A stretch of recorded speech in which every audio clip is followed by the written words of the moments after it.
In tonight's You Paid For It, who are the state's top paid people? We take a look at the high salaries paid by our tax dollars. Carter Coyle joining us from the studio. So, Carter, what sort of state jobs will make you the most money? Well, Bill, Debbie, of course, university doctors, professors, and the people who direct our state agencies make top dollar, but the real cash is in, well, you guessed it, college sports.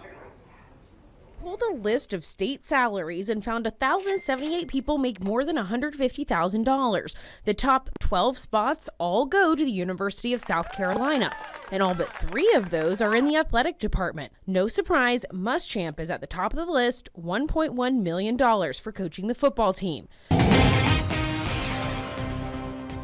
Tonight, a trendy new toilet has been installed at a park off Riverland Drive on James Island. And the people who developed this, well, this commode say it fights crime too, Ann. Sounds very interesting. Carter Coyle explains and shows us what you paid for it.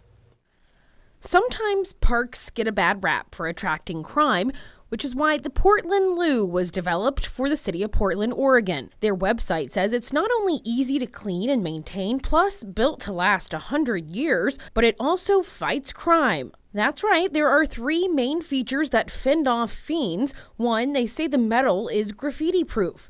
2, the angled open slats at the top and bottom allow police to see how many people are inside, meant to deter drug use and prostitution. And 3, there are blue lights inside to prevent drug users from finding their veins. A Portland Loo is now featured at Ferguson Village Park here on James Island. The total project value is more than $283,000. Swimming season is right around the corner, but keeping your family safe isn't free. How much it costs to keep lifeguards at beaches and county parks this summer.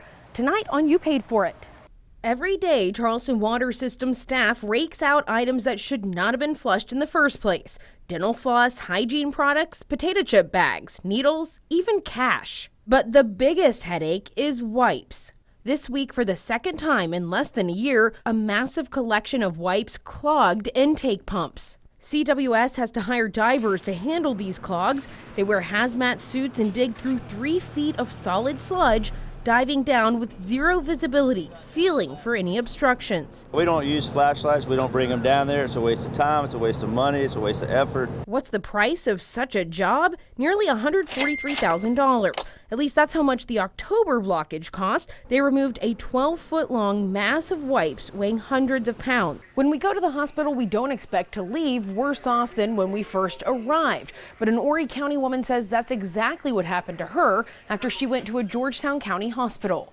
Court documents say nurses were moving her back to a gurney and dropped her leg between the gurney and a CT scanner table, which trapped the leg and severely aggravated the original leg injury, causing additional fractures to the femur. The State Insurance Reserve Fund paid out $260,000 for what it describes as a nursing error. But before anyone could play ball this year, the land under the playing surface had to be raised and reconstructed. That's because the park was built on an old landfill, so as it settles over time, the field goes out of compliance with professional baseball regulation. The improvements cost more than $500,000.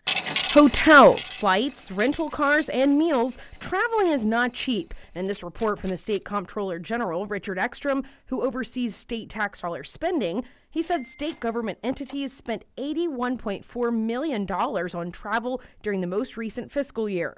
While that is down $4.3 million from the previous year, Ekstrom still urges departments to cut travel spending that can be avoided.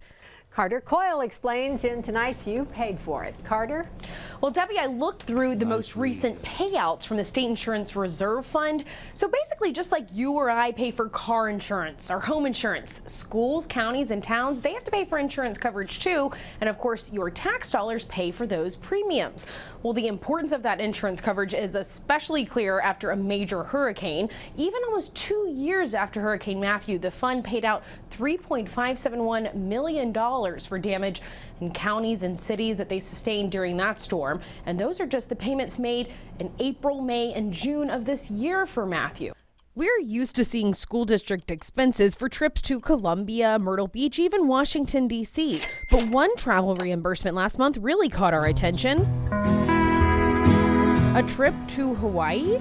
The cost was $3,082 at Wando High School. Turns out the school's chorus students performed in Hawaii at the end of March. CCSD said the $3,000 was spent for a staff member and assistant principal to serve as chaperone for safety reasons.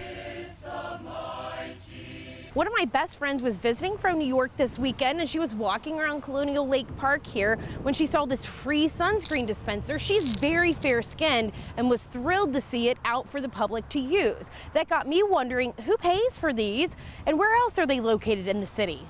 The goal is to reach every park. Shelly Grant Julian is the operations manager at the spa at Belmont Charleston Place downtown. The spa's I Will Reflect campaign raises money to fight melanoma and skin cancer. We live in a subtropical area. We are always out in the sun. Our visitors come and they don't realize the impact of the sun. They don't realize the heat.